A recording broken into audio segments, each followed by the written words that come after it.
Lielplatūnas muiža 19. gadsimtā piederējusi baronu Hānu dzimtai un gadsimtu gaitā tā alaži bijusi apdzīvota, tāpēc arī spējusi paglābties no iznīcības. Līdz mūsdienām muižas kompleksā saglabājušās gandrīz visas ēkas, tostarp arī vešūzes, kurā padomi gados bijuši arī dzīvokļi.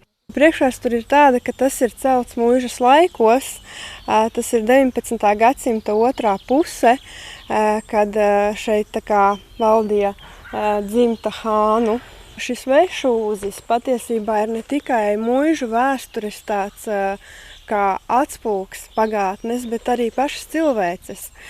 Tas ir tā kā šeit var atbraukt un tad paskatīties, kā ir bijis tajos laikos, kā mēs esam tikuši līdz tam, kā ir šobrīd šajā tīri veļas mazgāšanas procesā. Cik ļoti mēs esam attīstījušies. Vēstures liecības ir, protams, jā. Tātad ūdens tika, viss pamatā tas bija roku darbs. Kad tika nests ūdens, lietas lielajos grāpjos, kur ūdens vārījās uz plītīm, kur arī bija jāiekurina, protams, ar malku. Tad arī baltākā veļa tika vārīta, pelnu sārmā. Pagaidām gan uzbūrt ainu par seno veļas mazgāšanas procesu var tikai iedarbinot iztēli, tomēr jau pavisam drīz šeit varētu sākt rosīties būvnieki. Lauku atbalsta dienesta apstiprinātajā projektā veļas mājas pirmo stāvu paredzēts izmantot veļas mazgāšanai un gludināšanai pēc sentāvu metodēm, otrajā stāvā būs veļas žāvētava, bet trešajā tiks izveidota vešarienes istabiņa.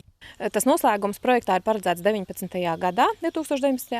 Un cilvēki varēs ne tikai redzēt, kā muižas laikos tika mazgāta veļa, bet arī, kas vēlēsies paši izbaudīt šo procesu no ūdens sagādāšanas no upes līdz pašai veļas mazgāšanai, ūdens vārīšanai, protams, un arī gludināšanai un velēšanai.